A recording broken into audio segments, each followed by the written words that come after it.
बहुत पहले की बात है। रुपेश नाम का एक लड़का था। वह बहुत ही गरीब था। उसके परिवार में कुल मिलकर 3 लोग थे, लेकिन कमाने वाला कोई नहीं था। एक दिन रुपेश ने सोचा कि चलो मैं ही कुछ काम ढूंढता हूँ, शायद बाहर मुझे कुछ काम मिल जाएगा तो मेरा परिवार 2 वक्त का खाना तो खा लेगा। उसके बाद रुपेश काम की तलाश के लिए शहर चला गया।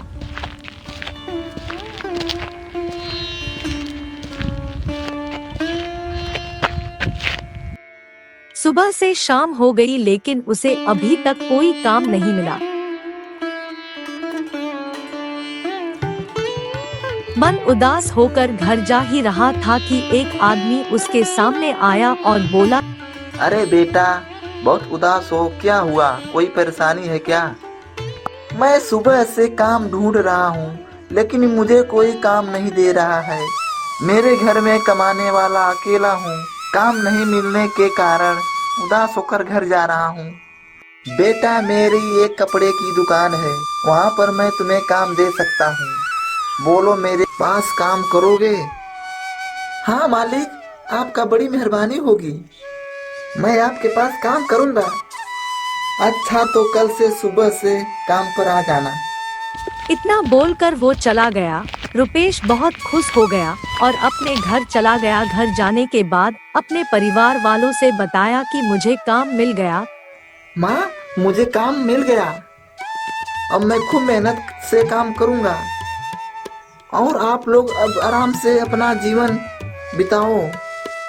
अरे बेटा, यह तो बहुत अच्छा हुआ। तुम खूब मेहनत से काम करना। तो घर वाले भी बहुत खुश हो गए। रुपेश ने दूसरे दिन से काम पर जाना शुरू कर दिया। उसके घर से दुकान लगभग 10 किलोमीटर की दूरी पर था। उसके पास कोई साधन नहीं था, इसलिए वह घर से सुबह निकलता था तो वापस घर आते आते उसे रात हो जाती थी। रोज का उसका ऐसा ही चलता था। एक दिन रुपेश जब दुकान से घर जा रहा था तो उसने देखा कि रास्ते में एक बहुत सुंदर लड़की खड़ी थी। उसके बहुत लंबे लंबे बाल थे, आंखें भी बहुत बड़ी बड़ी थी और कपड़े भी बहुत सुंदर पहनी थी। जब रुपेश उसके सामने आया तो उसे वह रुपेश को बार बार घूरने लगी। रुपेश ने एक बार उस लड़की को देखा और अनदेखा करके अपने घर की ओर चल दिया। दूसरे दिन जब रुपेश काम खत्म करके घर वापस जा रहा था तो फिर वही लड़की उसे उसी जगह दिखाई दी और वह फिर उसे घूरने लगी। फिर भी रुपेश ने उसकी तरफ पलट के नहीं देखा और अपने घर की ओर निकल पड़ा। वो उसके पास 1 मिनट भी नहीं रुका, क्योंकि रुपेश को उस लड़की से बहुत डर लगता था और रुपेश डर के मारे थर थर कांपता था। वह लड़की कई दिनों तक उसे उसी जगह दिखाई देती थी। एक दिन वह लड़की दिखाई नहीं दी। रुपेश ने इधर उधर देखा, लेकिन कहीं नहीं दिखी। वह सोच में पड़ गया और मन ही मन में बोला कि ऐसा क्या हुआ कि वह लड़की आज नहीं आई। ऐसा क्या हुआ कि वह लड़की आज नहीं आई? चलो, उससे मुझे क्या। फिर वह अपने घर की ओर निकल गया। 1 महीने बाद उसके घर पर एक चिट्ठी आई। रुपेश ने चिट्ठी को खोला और देखा तो उसमें एक लड़की का नाम लिखा हुआ था और वो नाम था सलोनिया। उसमें से एक फोटो निकली जो कि उस रास्ते वाली लड़की से हूबहू मिलती थी। रुपेश ने डर गया कि उसको मेरे घर का पता कैसे मिला। उस चिट्ठी में लिखा हुआ था कि तुम दुकान से निकलोगे तो जहाँ पर मैं खड़ी रहती हूँ वहाँ पर मेरा इंतजार करना। रुपेश उसके दूसरे दिन अपना काम खत्म करके दुकान से निकलकर उसी जगह पर पहुँच गया जहाँ वह लड़की खड़ी रहती थी। वहाँ पर पहुँच के देखा तो वो लड़की वहाँ पर थी ही नहीं। वह बहुत देर तक उसका इंतजार किया। अजीब बात है, वह चिट्ठी कौन भेजी थी? लगता है कि गलती से चिट्ठी मेरे घर आ गई थी।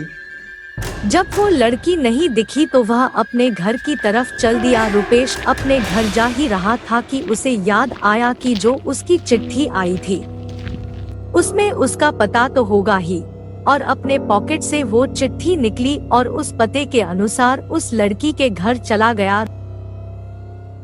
रुपेश ने दरवाजा खटखटाया तो एक आदमी आया और बोला कि क्या काम है। बोलो क्या काम है बेटा। चाचा मुझे सलोनी से मिलना है। बोलो क्या काम है। मैं उसका पापा हूँ और बेटा सलोनी को मरे हुए 2 महीने हो गए हैं और उसकी आत्मा इधर उधर भटकती रहती है। कहीं तुम भी उसी आत्मा का शिकार तो नहीं हो गए हो। रुपेश जब इतना सुना तो उसके हाथ पैर कांपने लगे और वह सोच में पड़ गया कि वह लड़की तो मुझे रास्ते में मिली थी और उसकी चिट्ठी भी आई थी। तभी सलोनी के पापा ने उसे दिखाया कि देखो बेटा, उसकी तस्वीर पर माला पड़ा हुआ है। इतना देखते ही रुपेश बहुत डर गया और भागकर अपने घर पहुंच गया। फिर उसने उस चिट्ठी को जला दिया। उसके बाद रुपेश बीमार रहने लगा। घर वालों ने बहुत इलाज कराया, फिर भी कोई फायदा नहीं हुआ। उसका काम भी छूट गया। रुपेश को अक्सर मरी हुई सलोनी का चेहरा सोते हुए नजर आता था। ये सब बातें जब रुपेश ने अपने घर वालों को बताई, बेटा तुम सच सच बताओ कि तुम कहीं डरे नहीं न थे। हाँ माँ, मैं जब काम से जंगल के रास्ते से आता था तब एक लड़की की आत्मा मुझे घूरती थी। तब घर वालों ने तांत्रिक बाबा को बुला के रुपेश का इलाज करवाया। उसके बाद रुपेश ठीक हुआ।